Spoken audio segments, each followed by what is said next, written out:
Hey, today we're going to talk about covalent compounds and how to draw a covalently bonded. And any covalent substance, if it has a covalent bond, it is considered a molecule. Now, what is the difference between a molecule and a compound? Well, a molecule is anything with a covalent bond, and a compound is anything that has two different elements. So, a compound, you can have ionic and covalent. Like sodium chloride is an ionic compound, water is a covalent compound.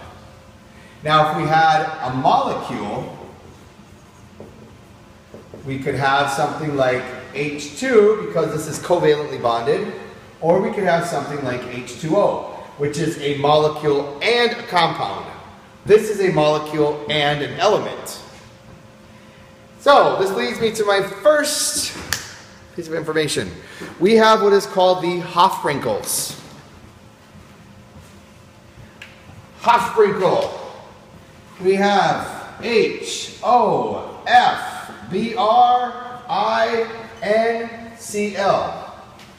Hofbrinkel. Hofbrinkel. These are all the diatomic elements. On my periodic table, I actually wrote 2's next to them, so the hydrogen has a 2. The next time you're in my room, come check this out. You're going to notice that hydrogen, oxygen, fluorine, bromine, iodine, nitrogen, and chlorine all have a little subscript of 2. Because they don't exist as H. Oxygen doesn't exist as O, it exists as O2, H2. In fact, those of you that had living environment, you know that oxygen is O2. Nitrogen exists as N2. Chlorine exists as Cl2. There's a reason for that. They're very electronegative and they really need electrons. So they're going to take them, but really they're going to try to take them, but they're going to share with another one of the same element. Now, we are going to draw covalent compounds.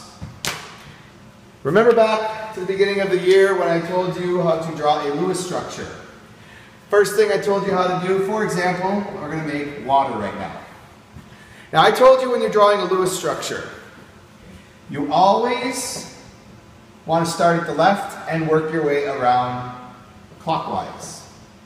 So when we're drawing H2O, we have 2 hydrogens and 1 oxygen. Remember, oxygen, 1, 2, 3, 4, 5, 6. And I have 2 H's. Now what's going to happen is each one of these H's is going to bond, and the H needs to have 2 electrons, and this oxygen needs to have 8. So a good rule of thumb, first what you're going to do is you're going to organize or orient this in a way so one element is in the middle.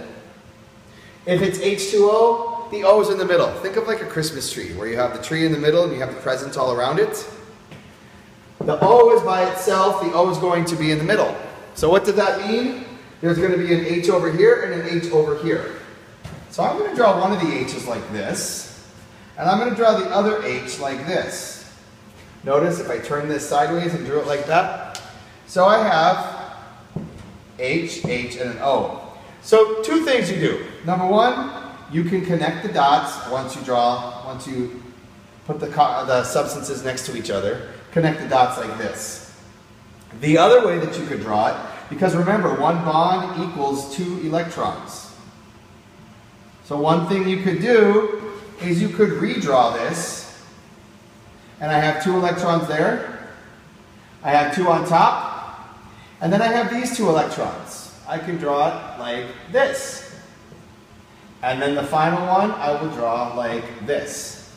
This shows me now that hydrogen is satisfied. Because remember, hydrogen just has 1 orbital. It only needs 2 electrons. This hydrogen is satisfied. It only has 1 orbital, again, 2 electrons.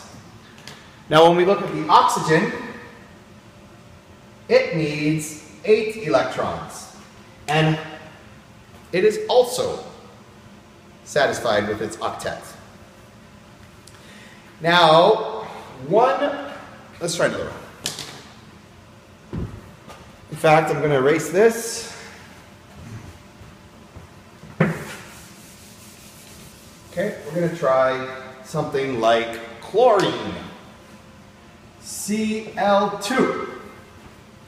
When I look at Cl2, the first thing I'm going to do is Cl. We have 7 valence electrons because it's in group 17. That is 1, 2, 3, 4, 5, 6, 7.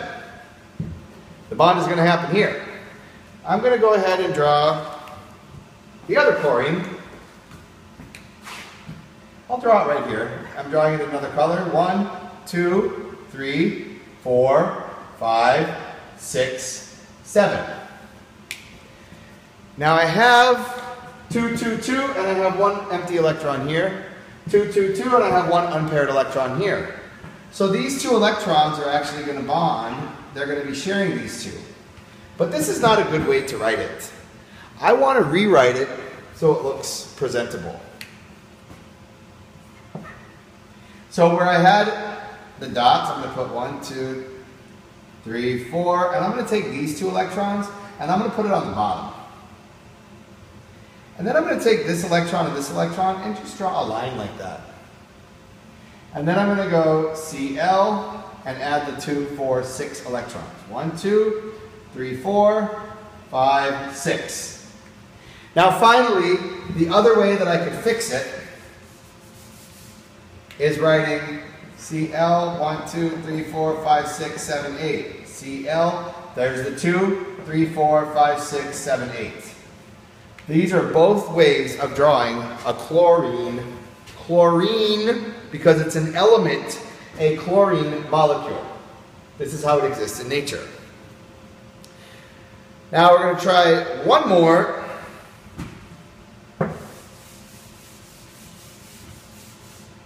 And we're going to try NH3. Now with this one, actually, we're not going to try NH3. I'm going to save that one. That's going to be your practice. So you'll see that at the end. We're going to draw CO2. So the first thing you want to do is figure out which one's going to be in the middle and which ones are going to be on the ends. So I have 1 carbon and 2 oxygens, so I'm going to draw carbon first. 1, 2, 3, 4.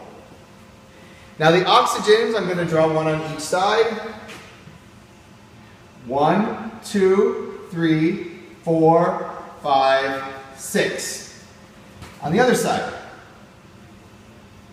1, 2, 3, 4, 5, 6. Now here's where it gets tricky. First of all, first things first, I know that this one can bond with that one, and I'm going to take this one and bond it with that one. Now if you notice, I have some unpaired electrons right here. So this one will bond here, and this one is going to bond here. This looks confusing though, so I want to rearrange this to make it look nice. Now I'm going to look at the carbon and the first oxygen and the carbon. If you look, I have 1 bond here with the black and 1 bond with the green. So between the O and the C, I'm going to draw a double bond, which takes care of 1, 2, 3, 4 electrons. And then I'm going to go 5, 6, 7, 8. I'm going to do the same thing on the other side. So I have 1, 2 lines between the carbon and the oxygen. And then I'm going to add these extra lone pairs, or these extra pairs of electrons. 1, 2, 3, 4. This is how you're going to draw carbon dioxide. One thing you want to do at the very end is make sure that each one of the elements has 8 electrons. That means you're either going to count either the dots or you're going to count the lines. So I'm going to check the oxygen. I have 1, 2, 3, 4. Now this is the tricky part. 5, 6, 7, 8. Oxygen. Remember, these 4 electrons are being shared between the oxygen and the carbon. Now here I have 1, 2, 3, 4, 5, 6, 7, 8. Oxygen is satisfied. Changing the color slightly, I'm going to check the carbon now. I have 1, 2, 3, 4, 5, 6, 7, 8. Carbon checks as well. This is how you're going to do it when you're writing a covalent compound. We're going to be doing a lot of practice on this because this is just as confusing as the ionic compounds. So I want you to pay attention to this. Look at my rules. Do a lot of practice. Okay? Speaking of practice, I want you to draw ammonia. In addition, I want you to draw nitrogen.